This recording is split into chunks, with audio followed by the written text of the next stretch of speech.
Hi అండి, అందరికీ నమస్కారం. మనకి ఈ నెలలోనే అక్షయ తృతీయ పర్వదినం రాబోతుంది. అక్షయ తృతీయ అంటే ఈ రోజున మనం ఏ కార్యక్రమాలు చేపట్టినా, అలాగే ఏ వస్తువులు కొన్నా, అదేవిధంగా ఏ మంచి పనులు చేసినా సరే అవన్నీ కూడా మనకు అక్షయంగా అంటే తరిగిపోకుండా ఉంటాయని అర్థం.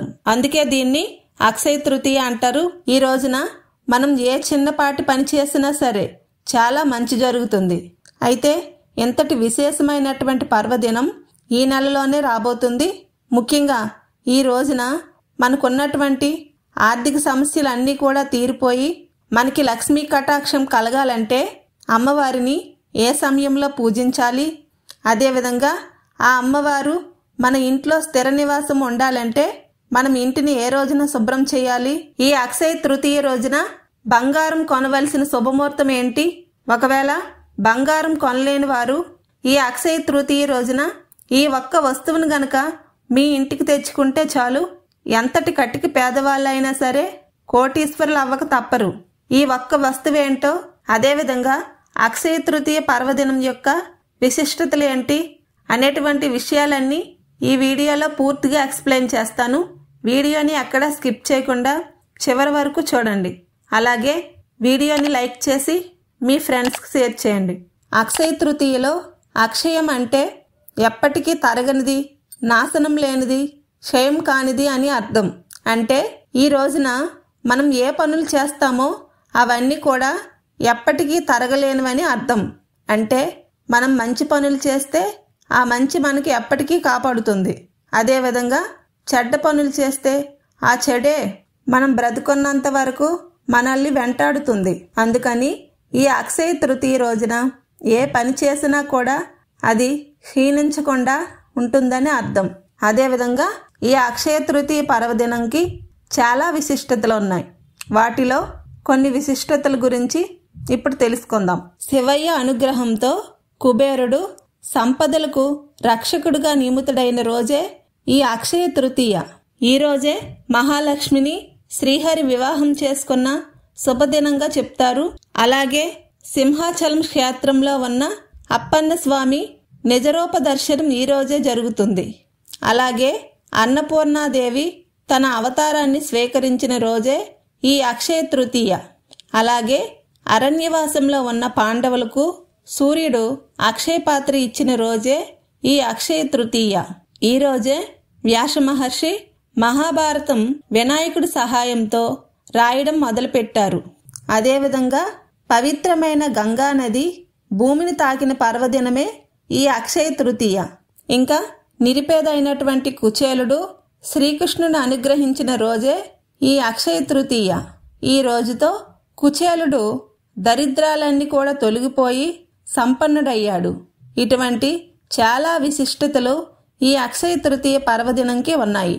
అయితే ఎంతటి విశిష్టత కలిగినటువంటి అక్షయ తృతీయ ప్రతి సంవత్సరం కూడా వైశాఖ మాసం శుక్లపక్షంలో వచ్చిన తదియా తిథి రోజున వస్తుంది. ఈ రోజున ముఖ్యంగా సిరిలు కురిపించే లక్ష్మీ కుబేరుని పూజిస్తాము. శ్రీ మహావిష్ణువు లక్ష్మీదేవిని పెళ్లి చేసుకున్న రోజే ఇది. కాబట్టి ఈ రోజున లక్ష్మీనారాయణని పూజిస్తే చాలా మంచిది. అమ్మవారిని పూజ చేయడానికి ముందుగా మన ఇల్లు, పూజా మందిరం అన్ని కూడా పరిశుభ్రంగా ఉండాలి. అలా అయితేనే మన ఇంట్లో లక్ష్మీదేవి అమ్మవారు స్థిర నివాసం ఉంటుంది. అలా అమ్మవారు మన ఇంట్లో స్థిర నివాసం ఉండాలంటే మనం ఇంటిని ఎప్పుడు శుభ్రం చేసుకోవాలంటే అక్షయ తృతీయ రోజున వేకువజామున లేచి ఇంటిని, అదేవిధంగా పూజా మందిరాన్ని క్లీన్ చేసి తరువాత పూజని ప్రారంభించాలి. అక్షయ తృతీయ రోజున లక్ష్మీనారాయణకి అలాగే కుబేరునికి పూజ చేయవలసిన శుభ సమయం ఉదయం 5 గంటల నుంచి 7:30 లోపు స్వామి అమ్మవార్లను పూజ చేసుకుంటే చాలా మంచిది. ఇంత ఉదయాన్నే పూజ చేయలేమనుకునే వాళ్ళు ఉదయం 9 గంటల నుండి 10:20 లోపు అమ్మవారికి, అదేవిధంగా స్వామివారికి పూజ చేయవచ్చు.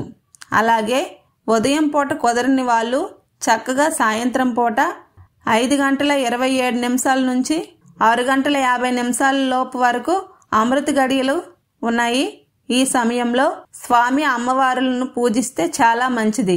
ఉదయం పూట పూజ చేసుకున్న వాళ్ళు కూడా సాయంత్రం కూడా అమ్మవారి దగ్గర దీపారాధన చేసి పూజ చేస్తే చాలా మంచిది. అక్షయ తృతీయ రోజున బంగారం కొంటే ఆ బంగారు రూపంలో లక్ష్మీదేవి తమ ఇంటికి వస్తుందనే నమ్మకంతో ఈ రోజున బంగారం అయితే కొంటారు. అయితే ఈ రోజు బంగారం ఎందుకు కొంటారంటే ఈ అక్షయ తృతీయ రోజునే భూలోకంలోకి మొదటిసారి బంగారం గండకీ నదిలోని సాలగ్రామాల గర్భం నుంచి ఆవిర్భవించిందని అంటారు. ఈ రోజున బంగారాన్ని ఇంటికి తెచ్చుకుంటే ఆ బంగారు రూపంలో లక్ష్మీనారాయణులు తమ ఇంట్లోకి ప్రవేశిస్తారని ఒక నమ్మకం. అయితే ఈ రోజున బంగారం కొనాలని ఏ పురాణాల్లో అయితే లేదు. బంగారం కొనడం కన్నా ఈ అక్షయ తృతీయ రోజున దాన ధర్మాలు చేస్తే చాలా మంచిది. అవే మనకి అక్షయ ఫలితాన్ని అందిస్తాయి. దాన ధర్మాలు చేసే స్థాయి మీకు లేకపోయినా మీకు ఎంత అయితే వీలుంటుందో అంతే దానం చేయండి.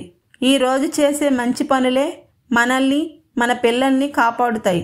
ఈ రోజుల్లో బంగారం ఆకాశాన్ని అంటుతుంది కాబట్టి అందరూ కొనలేరు. కాబట్టి ఈ అమ్మవారికి ఎంతో ఇష్టమైన ఈ వస్తువుని ఈ రోజున తెచ్చుకున్న ఆ అమ్మవారి సంపూర్ణ కటాక్షం మన పైన ఉన్నట్లే. అదేంటంటే కల్లుప్పు. ఈ రోజున ఉప్పు ప్యాకెట్ ఒకటి కొని తెచ్చుకొని మీ పూజా మందిరంలో పెట్టినట్లయితే చాలా మంచిది. ఈ రోజున బంగారం కొనలేని వాళ్ళు బంగారం కన్నా ఈ గల్లుప్పు కొని తెచ్చుకుంటే ఇంకా మంచి ఫలితాలను పొందుతారు. ఓకే ఫ్రెండ్స్, ఇలాంటి యూస్ఫుల్ వీడియోస్ కోసం ఈ ఛానల్ని సబ్స్క్రైబ్ చేసి ప్రక్కనే ఉన్న బెల్ ఐకాన్ను క్లిక్ చేయగలరు. Thank you.